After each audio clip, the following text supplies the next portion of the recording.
Most people think money is the answer to their problems, but I've learned something over the years. Money doesn't change your life, it amplifies it. If you're careless, it multiplies your chaos. If you're intentional, it multiplies your freedom. So the question isn't, how do I make more? The real question is, am I thinking like someone who deserves more? Now, some people think the wealthy are just lucky. But I'll tell you, luck is what shows up after you've developed the habits, sharpened the mind, and planted the seeds. It's not luck, it's alignment. And alignment starts with thought. Wealth is first created in the invisible realm of thought before it ever shows up in the visible world of results. And I want you to hear this. It's not your job to work for money forever. It's your job to think in ways that eventually free you from working for money. That's how the wealthy operate. They don't trade time for money, they build assets that make money while they sleep. And that kind of thinking starts before you see a dollar. It starts with how you see yourself. You are not broke because of your job. You are not stuck because of your paycheck. You're stuck if you are, because of how you've been trained to see money, talk about it, and behave around it. But here's the good news. What was trained can be retrained. Today I want to help you see what the rich see, not in their bank accounts, but in their minds. Because once you think like the wealthy, the money has no choice but to catch up. Let me tell you something I learned early. Money that works is better than money you work for. Now, the key is understanding what an asset really is.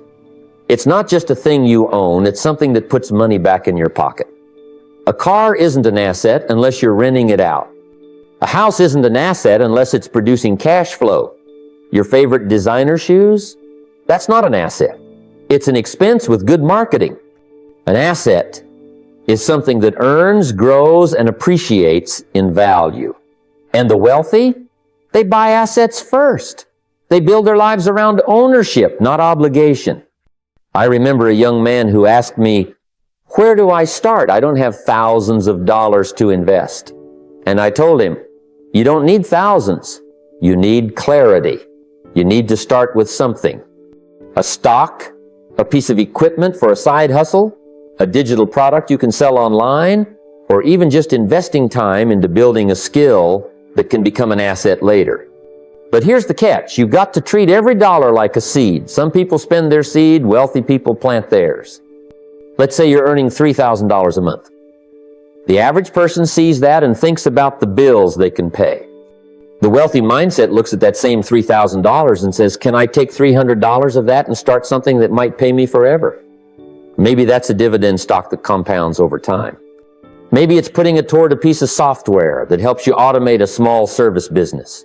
Maybe it's buying some tools so you can freelance on the weekends. Whatever it is, the goal is not to spend more, it's to own more. The reason most people never build wealth is because they never stop trading time for money. They work 40 hours, they get paid for 40 hours, and then they start over again. It's a treadmill. But the wealthy build machines. Every asset they own becomes an employee that works 24/7 without complaining, without calling in sick, and without ever needing motivation. That's leverage. That's freedom. And it starts the moment you say, "Enough. I'm not just going to earn money, I'm going to train it, I'm going to put it to work." You may not be able to buy a rental property tomorrow, but you can read one book today.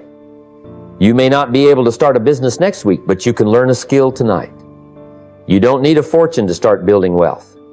You just need a new frame of mind. And once you adopt the asset mindset, your income will never be the limit again. When I first entered the world of business, I thought, like most people do, I traded time for money. You work 8 hours, you get paid for 8 hours. It's the model we're taught from the beginning. You put in the time and you receive a wage. But I quickly discovered that wealth doesn't live in time, it lives in value. The world doesn't reward you for how long you work. It rewards you for the results you produce, the problems you solve, and the value you bring to the marketplace. The shift from time thinking to value thinking is the beginning of true wealth. Let's say you mow lawns for $20 an hour. That's time-based. Now, imagine you figure out how to landscape, design irrigation systems, or build outdoor spaces that transform someone's backyard. You're no longer selling your time, you're selling a transformation. And when you can deliver that, you can charge far more than $20 an hour. Because now you're not just a laborer, you're a solution. Here's a truth the wealthy understand. Nobody really wants to pay for your hours. What they want is the result of those hours. If you're in sales, they don't pay you for cold calling, they pay you for closing.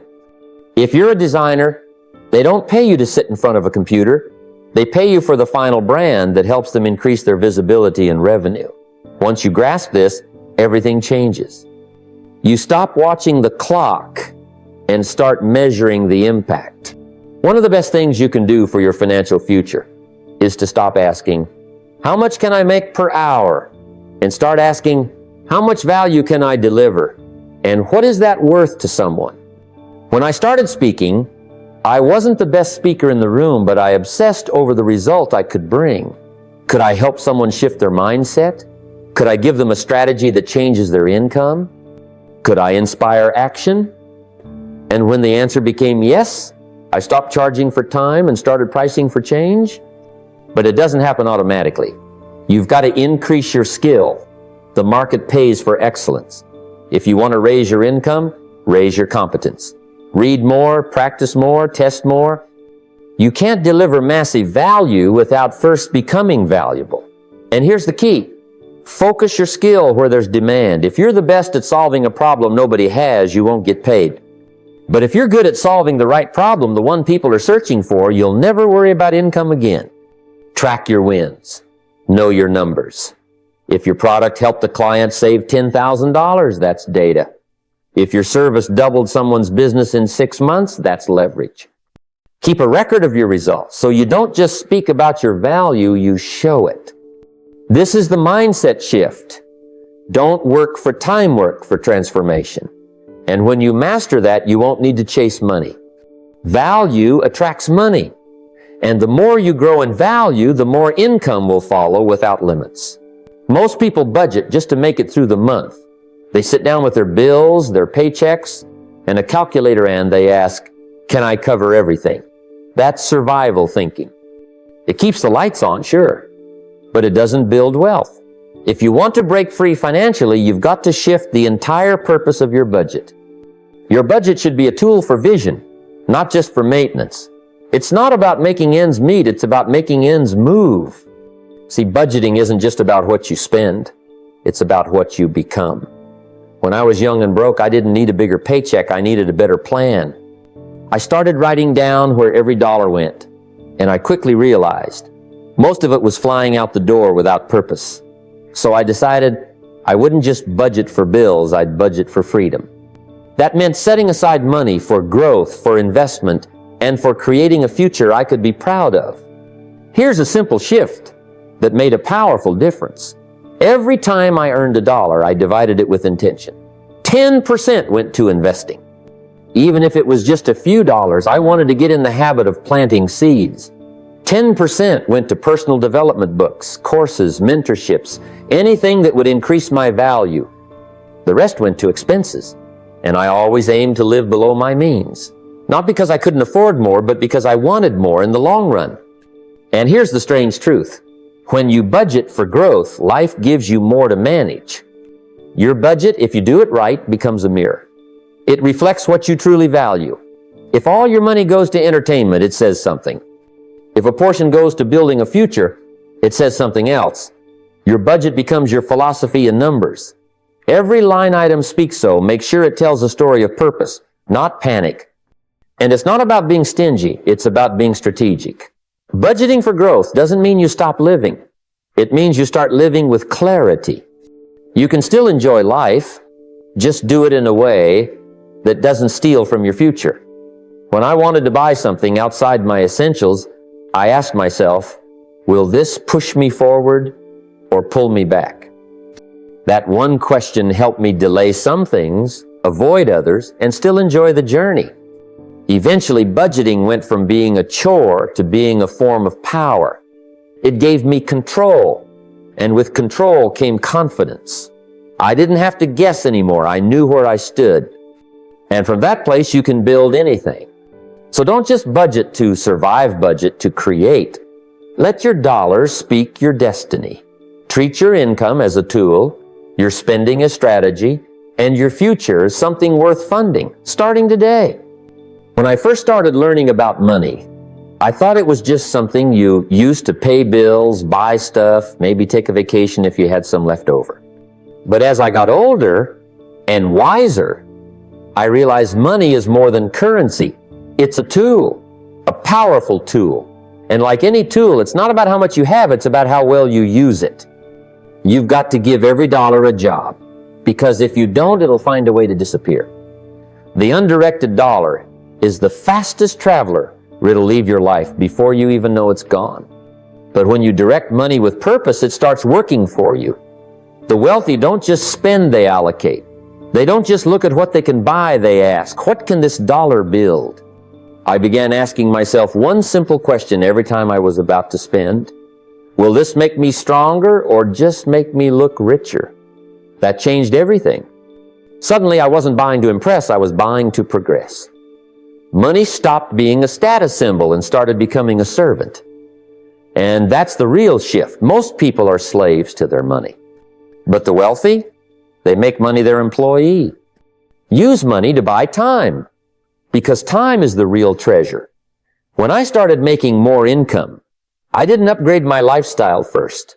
I used it to buy back hours. I hired help, bought better tools, and freed up space in my calendar. That gave me time to think, to learn, to create. And let me tell you, when you have time to think clearly, your income grows automatically. Use money to reduce stress. One of the best things I ever did was build an emergency fund, not because I loved stacking money in a bank, but because I hated the feeling of panic. When the car broke down or business slowed, I wasn't shaken.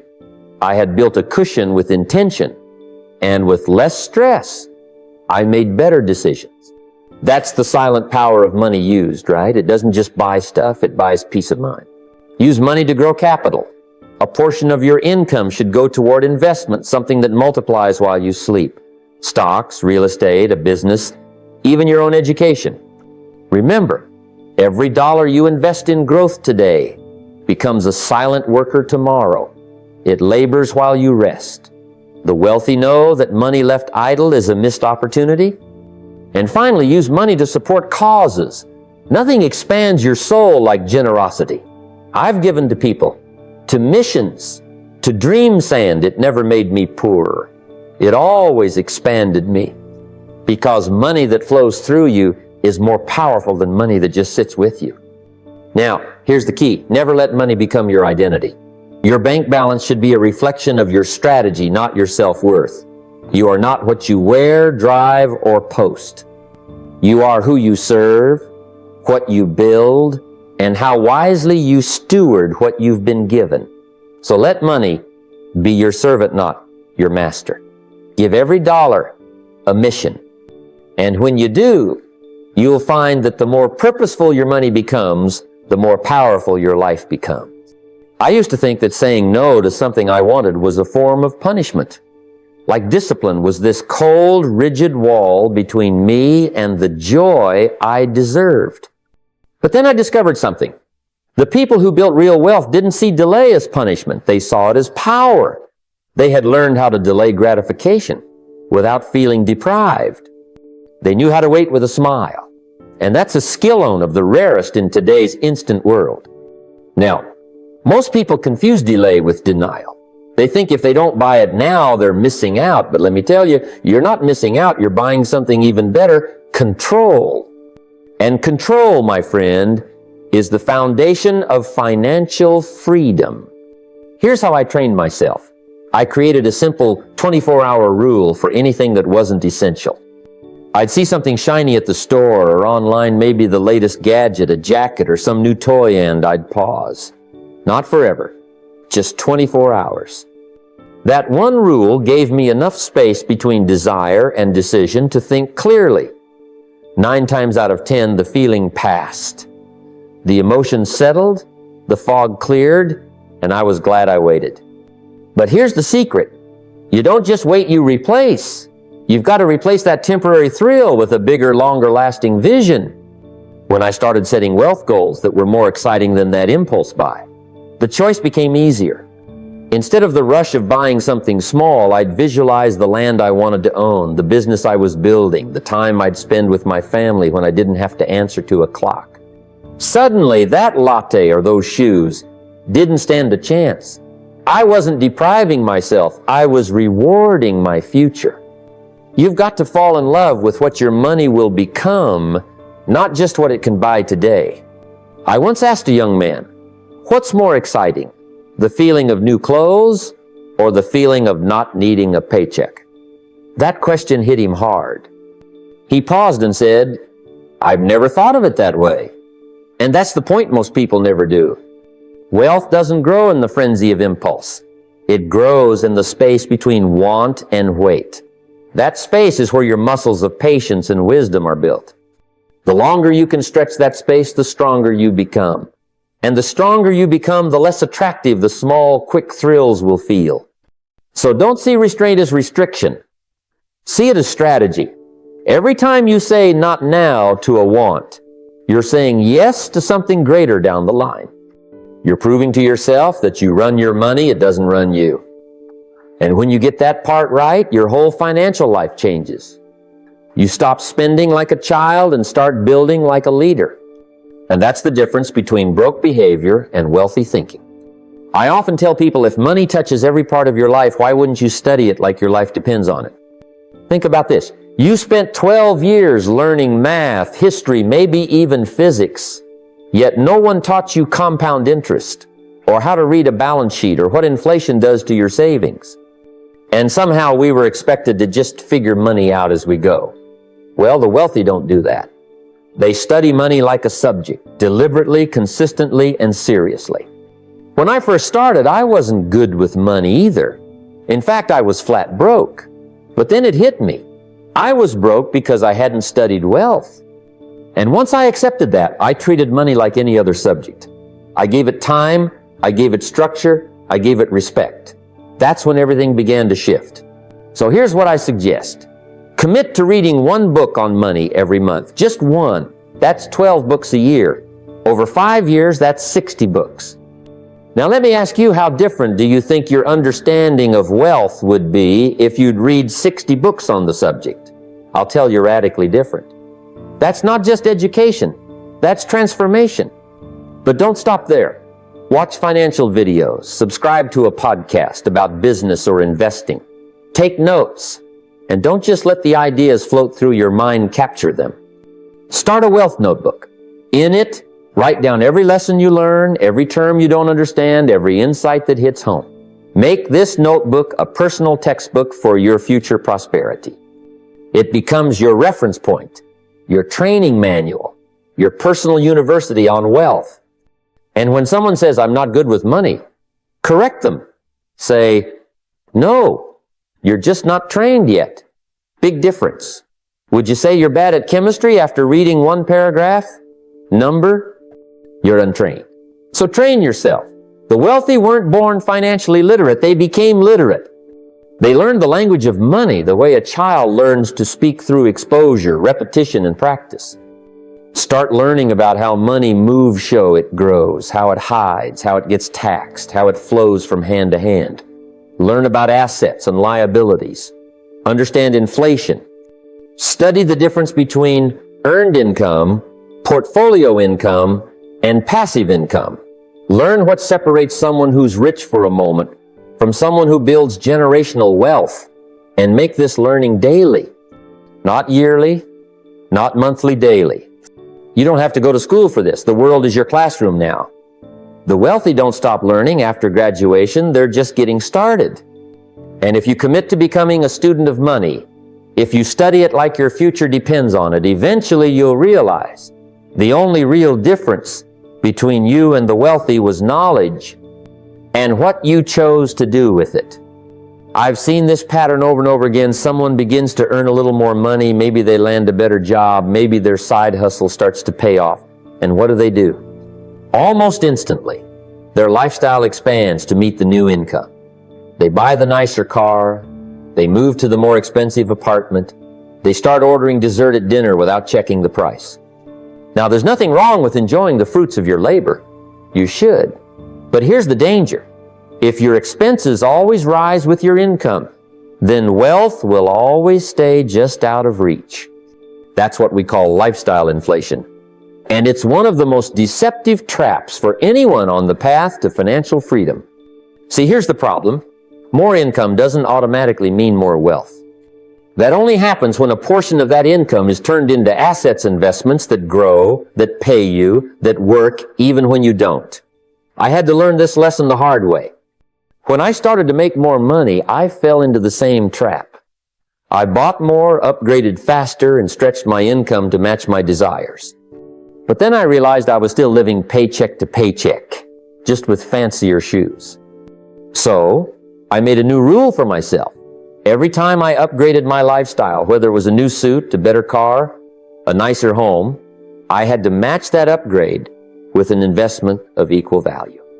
If I bought a $1,000 item, I needed to put $1,000 into a stock, a business, or a piece of real estate. That rule changed everything.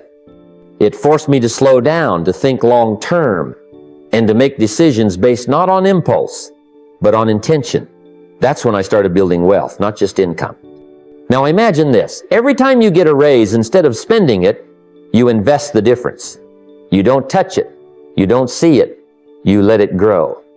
10 years from now, that difference becomes the foundation of your financial independence. But most people never get there, not because they don't earn enough, but because they don't manage what they earn with discipline. Wealthy people understand that money is a seed. You can eat it now or plant it and enjoy the harvest later. They let their lifestyle lag behind their income. They create a gap not so they can show off, but so they can build freedom. That's the word we're after here. Freedom. Not just the freedom to buy what you want, but the freedom to walk away from what you don't. The freedom to choose your work, your time, your life. So remember this. If your lifestyle grows faster than your investments, you're not building wealth, you're just decorating your debt. Keep your lifestyle modest, keep your investments aggressive, and soon enough, you'll have the option to do both in abundance. That's the power of mastering lifestyle inflation. I've always believed that your emotions will try to bankrupt you long before the world ever does. You see, when it comes to money, most people don't make decisions, they react. A bad day at work turns into an expensive dinner out. A little stress becomes a shopping spree. Excitement over a bonus becomes a down payment on something they don't need and can't afford. And the worst part? They convince themselves that they're in control. But they're not. Their feelings are calling the shots, and their bank accounts are the proof. Wealthy people think differently. They understand that feelings are fleeting, but financial consequences linger. So they build something that most people never consider: financial rules. These are decisions made in advance while calm, clear-headed, and focused, not in the heat of the moment. And here's why that matters. Because when the pressure comes, and it will, you don't need to decide. You already did. Now you just follow the rule. Let me give you an example. I once created a rule for myself. I would never spend more than 5% of my income on wants unless I had a written plan for how that expense supported my overall goals. That one rule saved me from myself countless times. It taught me to pause, reflect, and evaluate instead of swiping a card just because I had a rough week or saw something shiny in a store window. Another powerful strategy? Automation. I learned that if I had to remember to save or invest, chances were I wouldn't. But if I automated it, set up a system where money left my account and went straight into savings or investments without asking, might happen like clockwork.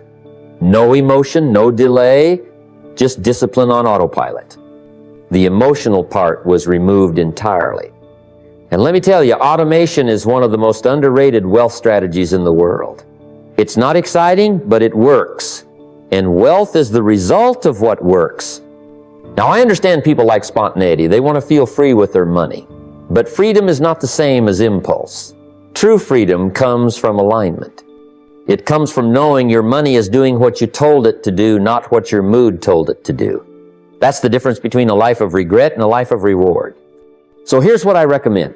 Take a day, maybe a quiet Saturday morning, and write your personal financial rules. Make them clear. Make them non-negotiable. Things like, Always save 15% before spending a dime. Or wait 24 hours before buying anything over $100. Or invest a portion of every raise before increasing lifestyle. Then post them somewhere you'll see them. And when emotion hits, which it will, don't negotiate with it. Refer to your rules. You can't always control how you feel, but you can absolutely control what you do. And when you build that kind of emotional discipline with your money, the results aren't just financial, they're foundational. That's how you stop letting emotions write your bank statements and start letting strategy write your future. Most people are trying to win the weekend. The wealthy are trying to win the decade. That's the difference.